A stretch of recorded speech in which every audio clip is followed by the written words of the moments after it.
Salut les amis, moi c'est Seb, bienvenue sur ma chaîne. Aujourd'hui, je vais vous parler de biotenségrité. Sur cette chaîne, je vous parle beaucoup de deux choses.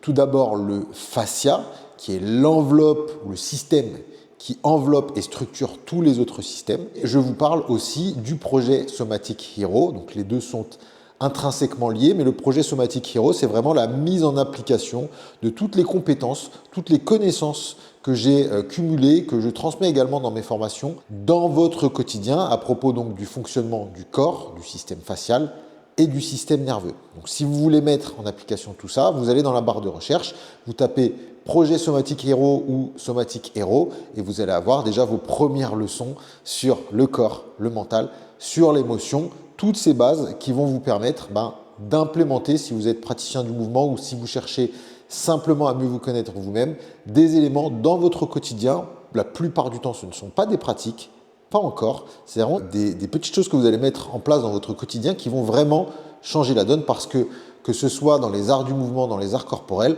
au-delà d'un certain point, on ne s'améliore que quand on en fait un mode de vie. Aujourd'hui donc, je viens vous parler de tenségrité ou plus précisément de biotenségrité. Ce que vous voyez dans mes mains, c'est un modèle de tenségrité, un icosaèdre. L'icosaèdre, c'est une forme géométrique et ici, elle est conçue avec des élastiques et des tiges. Ce que vous devez comprendre à propos de la tenségrité, c'est que ça vient de l'architecture au départ. Et c'est la combinaison de deux mots, la tension, les élastiques, et l'intégrité. L'idée étant que c'est une structure par nature résiliente qui, quand je la déforme, si je l'étire, elle va toujours revenir à sa forme de base. Le deuxième aspect de la tenségrité, c'est que c'est une structure tenso-compressionnelle. Alors ce sont des mots un petit peu scientifiques pour vous dire une chose simple, c'est qu'elle repose sur le mariage heureux entre des structures compressionnelles, donc en compression, donc là c'est les structures rigides, okay, et des structures en tension, et là ce sont des structures élastiques. Et le mariage heureux de tout ça fait que la structure est résiliente. Ça, c'est la tenségrité. Comprendre la tenségrité et en particulier la biotenségrité, c'est la base pour intégrer une mécanique corporelle adaptée à tous les profils de mouvement. Que ce soit pour le yoga, que ce soit pour vos arts corporels, la mécanique corporelle liée à la biotenségrité est celle qui vous permettra de respecter toutes les morphologies, tous les écosystèmes des personnes que vous avez en face de vous. Si je vais un peu plus loin, on arrive sur la biotenségrité. Donc bio, c'est la vie et tenségrité, c'est ce que je viens de vous expliquer. La biotenségrité, c'est l'application de la tenségrité à ce que nous sommes physiquement, à notre biologie. Il faut comprendre que du niveau microscopique dans nos cellules jusqu'au niveau macroscopique, à savoir notre appareil locomoteur, nos os, nos muscles, tout ce qui nous permet d'être en mouvement, tout fonctionne en tenségrité. Alors, je ne vais pas rentrer dans le microscopique aujourd'hui, mais simplement comprenez que, et c'est rigolo, mon ami qui m'a fabriqué ce modèle a bizarrement utilisé des formes d'os. Je ne lui avais rien demandé, hein, c'était vraiment une surprise et une œuvre artistique, donc l'idée c'était qu'il fasse à sa guise. Mais bizarrement, les petites tiges ressemblent à des petits os. Et la particularité de tout ça, c'est que c'est autoporté. Autoporté et auto-supporté surtout, ça veut dire que la structure fonctionne indépendamment et contient la même propriété de résilience, indépendamment de la manière dont elle est placée. Contrairement à l'architecture classique, puisque la tenségrité nous vient de l'architecture, et la biomécanique classique, qui repose, elle, sur la gravité et l'alignement face à la gravité, voire à la lutte contre la gravité. C'est la différence entre les tentes avec arceaux, etc. Si vous la déformez, si vous tombez dessus, la souplesse de l'arceau, la pseudo-rigidité de l'arceau, les toiles tendues dessus font que la tente va être relativement résiliente et que s'il y a du vent ou s'il y a un objet qui tombe dessus, elle va facilement retrouver sa forme. Versus une structure comme une maison par exemple, qui est basée sur des fondations, si je pète les fondations ou si je pète un mur porteur, tout s'effondre. C'est vraiment la différence entre deux paradigmes. Pour le corps humain et pour l'étude du mouvement, vous avez, pareil, la biomécanique dite classique. Moi, c'est celle que j'ai étudiée quand j'ai passé mes diplômes d'éducateur sportif. Cette biomécanique classique nous explique que les muscles sont attachés aux os et qui vont tirer sur les os en se contractant, c'est-à-dire en se raccourcissant, pour créer du mouvement. L'exemple le plus connu, c'est celui du biceps. J'en profite pour vous montrer mes muscles. Le biceps s'attache sur les os de l'avant-bras, sur les os au niveau de l'épaule, et quand le biceps se raccourcit et donc se contracte, c'est comme ça qu'on fait de la musculation, la main se rapproche de l'épaule. Et donc quand on veut faire de la muscu et quand on veut produire des efforts et faire gonfler ses muscles ou augmenter la force de ses muscles, c'est comme ça qu'on fait. Forcément, il va falloir mettre une contrainte de poids pour pouvoir lutter contre la gravité et utiliser les muscles. Sauf que, alors il y a un intérêt pour la préparation physique, pour le gain de force, pourquoi pas, je ne vais pas nier ça, mais la posture ne fonctionne pas comme ça. Et l'optimisation du mouvement, la technicité d'un mouvement qui est très personnel justement, ne fonctionne pas comme ça. C'est pour ça que j'ai créé des modules, moi, sur la posture et la psychosomatique et aussi sur la biotenségrité et la performance. C'est pour vous permettre de faire la différence entre ce paradigme mécanique où on lutte, où on utilise la force contre la gravité et ce paradigme de biotenségrité. La biotenségrité fonctionne donc différemment de ce paradigme de lutte contre la gravité. Elle fonctionne avec une organisation spatiale, c'est une organisation dans l'espace, qui permet systématiquement de retrouver sa structure, d'être résiliente, que je resserre ou que j'écarte. Tout ça va toujours revenir à la même structure. Donc une structure tensègre, c'est une structure qui fonctionne indépendamment de la gravité. Peu importe comment je la pose, peu importe comment je l'organise, elle va toujours garder et maintenir sa forme. La biotenségrité nous explique que le vivant fonctionne comme ça, que la biotenségrité est l'architecture du vivant qui nous permet d'évoluer indépendamment de la gravité. Alors comme je sais que vous êtes malin, on ne va pas s'envoler tout de suite, il ne s'agit pas de s'extraire de la gravité est toujours là, c'est ce qui fait que je ne m'envole pas devant la caméra et que je peux rester stable face à vous. Donc la gravité est une composante de la manière dont je vais organiser mon corps et mes mouvements, mais ce n'est pas la seule. Et la principale, c'est que mon corps s'organise face à la gravité et face à toutes les autres contraintes. Je suis pratiquant d'arts martiaux, peu importe l'activité que vous pratiquez, vous avez à vous organiser avec l'environnement. La gravité fait partie de cet environnement, mais vous avez aussi d'autres contraintes qui peuvent être un ballon, qui peuvent être un partenaire, qui peuvent être un adversaire. Donc l'idée, c'est de toujours revenir à s'organiser de cette manière-là. Et quand on a évolué dans un paradigme mécanique, qu'on a appris les mouvements de manière technique, qu'on a appris à faire de la muscu en luttant contre la gravité, souvent, on a pris des habitudes par défaut dans nos activités physiques, mais aussi dans notre quotidien, qui sont de lutter pour tout. Quand on comprend la biotenségrité, on va chercher plutôt que de lutter contre la gravité, à organiser son corps pour qu'il reste résilient. Ça veut dire qu'on va harmoniser toutes les parties du corps, notamment les lignes myofaciales que vous avez représentées ici avec les petits élastiques et les os, de manière à ce que la structure soit résiliente, de manière à ce que le corps puisse absorber les chocs, avoir du rebond, absorber les impacts liés à la gravité ou liés à des contraintes extérieures. On se retrouve, si on transpose ça au corps humain, avec deux aspects à gérer. Le premier, c'est la tension myofaciale, donc c'est les tendons, les ligaments et les muscles, qui, notez-le, sont tendus. Mes élastiques sont tendus. Si les élastiques étaient lâches ou effondrés, j'aurais une structure effondrée. Vous voyez le parallèle là tout à coup. Si les muscles sont trop lâches, ou je parle dans le cas d'hyperlaxité, ma structure va beaucoup plus facilement être effondrée. À l'inverse, si les muscles sont trop tendus ou les tendons sont trop tendus, trop rigides, là, tout à coup, on va manquer de résilience et de capacité à se déformer, à retrouver sa forme, et on aura beaucoup plus tendance à endommager les structures, à se briser d'un certain point de vue. Donc c'est vraiment cet équilibre entre souplesse et relaxation dans les lignes myofaciales qui va être important. Et l'autre aspect, c'est que la juste tension de cette structure biotensègre qu'est le corps, donc qui est faite pour ça, elle est conçue de cette manière-là, ça va générer un certain alignement osseux. C'est pour ça que c'est très intéressant, et les ostéopathes, que ce soit de manière empirique ou en l'ayant étudié, comprennent et intègrent parfaitement cette question de la biotenségrité. Je parle des bons ostéopathes.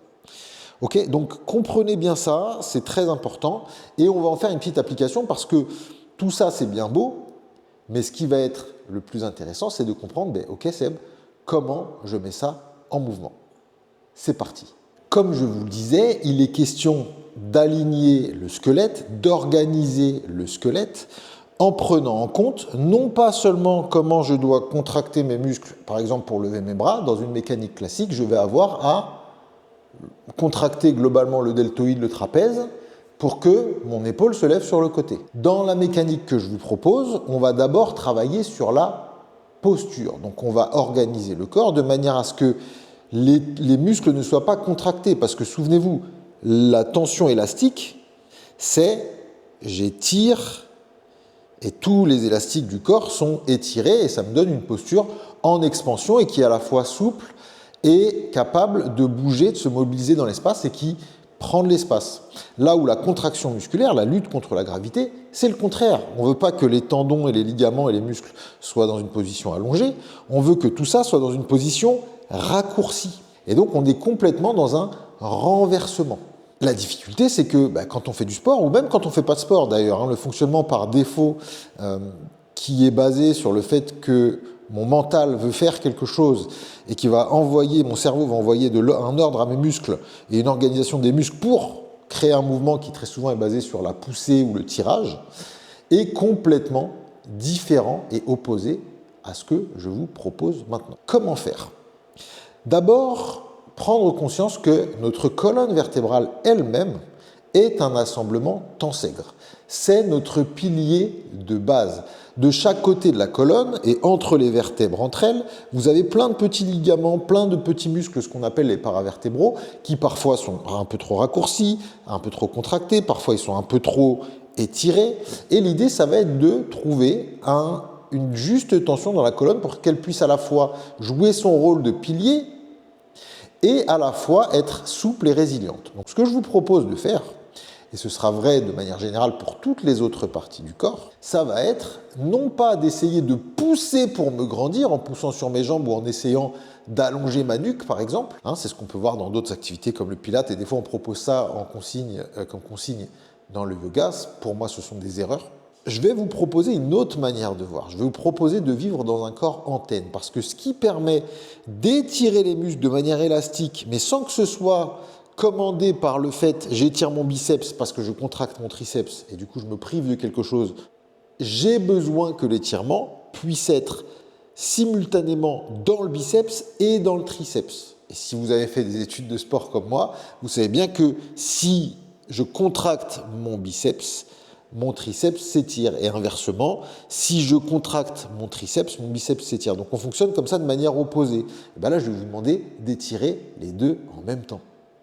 Et comment on peut faire ça? Eh bien, en travaillant avec un corps qui est un corps sensitif. Et dans la pédagogie que je propose, que ce soit dans mes formations, que ce soit dans les plateformes en ligne que je propose ou dans les sessions que je propose, n'oubliez jamais, on ne bouge pas pour bouger et pour faire et pour se tendre, on bouge pour sentir. Regardez vos animaux. Les animaux, regardez le chat qui entend un bruit, l'oreille elle bouge, la tête suit. Il bouge pour ressentir, il bouge pour être au courant de ce qui se passe dans son environnement. Et bien c'est ce que je vais vous proposer maintenant. Commencez à sentir ce qui se passe sous vos pieds. Donc la position est assez peu importante. La position, elle commence à prendre de l'importance à partir du moment où la position que vous avez vous empêche de bien sentir le sol. C'est aussi simple que ça. Si je sens bien le sol quand je suis comme ça, ce qui à mon avis est compliqué, tant mieux. Si je suis comme ça et je sens bien le sol, tant mieux. Peu importe. Le but, dans un premier temps, c'est avec vos pieds de bien sentir le sol. Donc ça veut dire essayer de poser les pieds à peu près à plat, avoir conscience un peu de ses orteils, organiser les genoux, les hanches, la taille, au moins cette partie basse du corps pour que je puisse sentir tout le parquet. Et quand je dis tout le parquet, ce n'est pas seulement la partie de parquet qui est sous mes pieds, c'est tout le parquet. Je veux que mes sens soient ouverts, ma proprioception, ma sensibilité soit ouverte à ce qui se passe dessous. Un exemple que je donne souvent à mes élèves, si vous habitez dans une grande ville et que le métro passe sous vos pieds, ou s'il y a un tremblement de terre, vous allez sentir que ça tremble et que ça bouge sous vos pieds.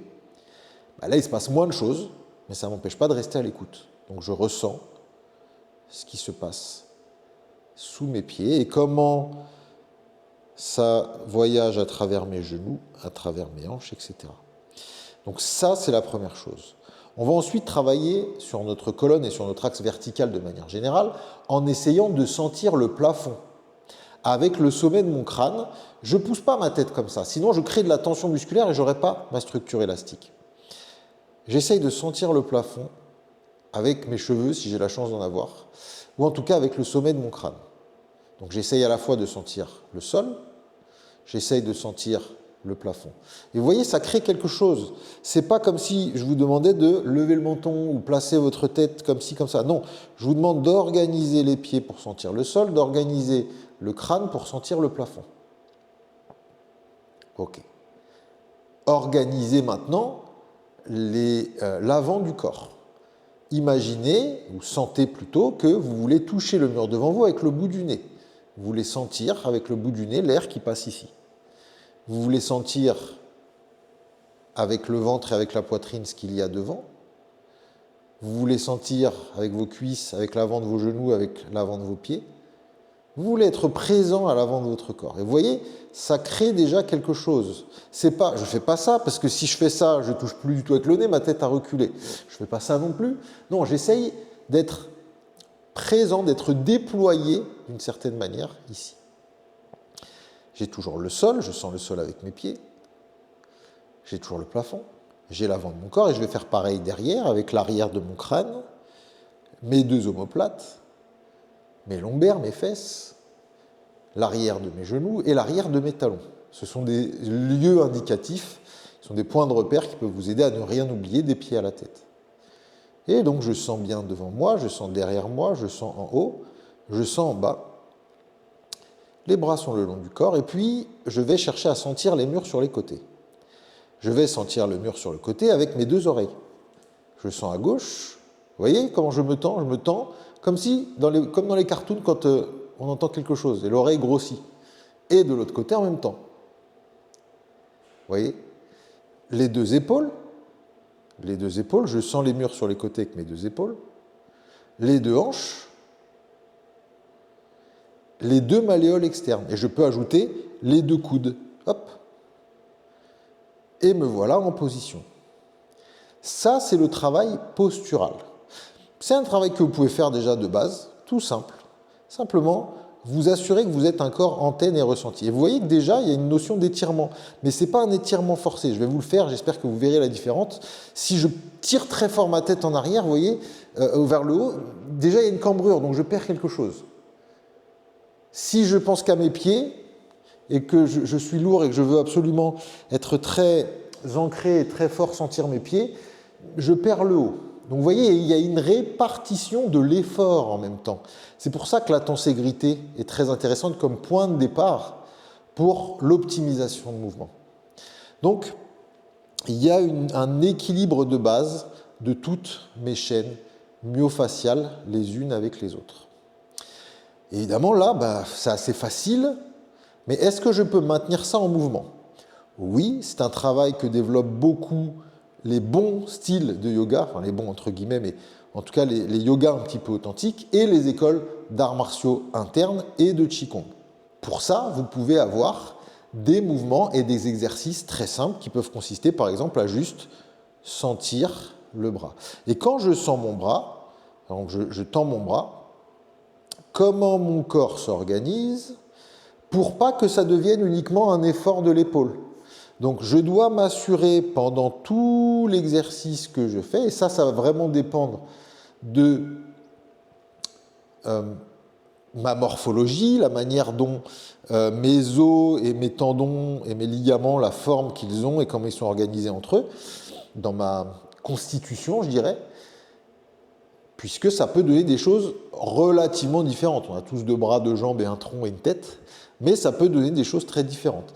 Donc par exemple, je tends mes deux bras devant, Je dois pouvoir tendre mes deux bras devant et le poids de mes mains, le poids de mes bras, le changement de position, forcément, crée du changement dans ma posture. Ça, c'est fatalement que ça arrive. Par contre, je peux revenir sur mes pieds et organiser mon corps ici. J'organise mon corps de manière à ce que vous pouvez vraiment visualiser mon axe central, chaque os et les muscles et les ligaments, non pas comme des muscles qui se contractent, mais comme des élastiques. Je veux, quoi que je fasse, que mes structures élastiques soient toujours tendues, étirées, même dans la marche. Donc là, je vous fais un petit peu de la danse, si toutefois on peut appeler ça de la danse, mais pour que vous compreniez vraiment que la fluidité de mouvement repose sur un corps bien organisé et je dois m'assurer en permanence que les tensions sont réparties de manière à maintenir ma structure et mon organisation. Il y a plein de subtilités, hein. Il y a des lignes depuis chaque doigt et chaque orteil qui arrivent à travers les bras, à travers les jambes, jusqu'au tronc. Dans le tronc, il y a des entrelacements de ligaments, de tendons, de muscles qui sont croisés, qui vont dans cette direction, qui sont aussi horizontales. Et tout ça doit pouvoir s'organiser, non pas pour que les lignes myofaciales fassent l'effort ou fassent le travail, mais pour que ce soit des lieux de passage et de réorganisation du mouvement. Donc, si je prends les doigts par exemple, c'est très différent si je tends mes deux index et que je tire avec mes deux index que si je pousse, si je le fais avec les pouces, si je veux garder l'étirement. Vous voyez, ça crée des choses légèrement différentes et c'est une symphonie complètement différente qui se déploie à travers mon corps dans l'espace. Donc, je récapitule pour vous. D'abord, avant de commencer à bouger, organisez votre corps pour sentir l'espace autour de vous dans toutes les directions et avec tout le corps. Tout le corps. Je vous ai parlé des bras, du tronc, des jambes, des pieds. N'oubliez pas que les côtes, le cage thoracique, a aussi sa propre organisation qui est beaucoup plus circulaire, beaucoup plus sphérique. Donc vous pouvez sentez aussi avec vos côtes, sur les côtés, à droite, à gauche, devant et derrière simultanément. Et votre posture va gonfler et vous allez laisser de la place pour quelque chose d'encore plus subtil qui s'appelle le souffle. Ça, c'est si vous vous intéressez aux arts énergétiques. Mais si déjà vous voulez optimiser simplement le mouvement, organisez votre structure en sentant l'espace autour de vous. À tout moment, restez présent, notamment dans les extrémités, pour vérifier que les extrémités, la périphérie, que ce soit les mains et les pieds, que c'est évident, mais aussi la périphérie sur les côtés, sont bien reliées les unes avec les autres et avec le centre, et que quand quelque chose bouge, tout bouge. Merci à vous de m'avoir écouté. Vous voilà au courant des secrets de la biotenségrité. Je vous ai expliqué ça, je dirais, du mieux que j'ai pu le faire. J'espère que ce sera clair. Évidemment, il y a d'autres vidéos qui arrivent qui vont être beaucoup plus applicatives. Mais ça fait partie des bases de la mécanique pour le mouvement. Si vous devez faire des pompes, si vous devez faire des squats, si vous devez faire n'importe quel mouvement, que ce soit en prépa physique, que ce soit dans votre art corporel, et que vous partez d'autre chose que de cette posture organisée, vous allez systématiquement créer 1, de l'effort, ça va vous fatiguer, 2, des compensations, et 3, vous ne laisserez pas la place pour ce qu'il y a de plus subtil, notamment dans les dimensions artistiques. Je vous souhaite une excellente pratique. N'oubliez pas de liker, vous abonner, activer la cloche, partager, profitez de cette vidéo, faites-en profiter les autres et à très vite. Ciao!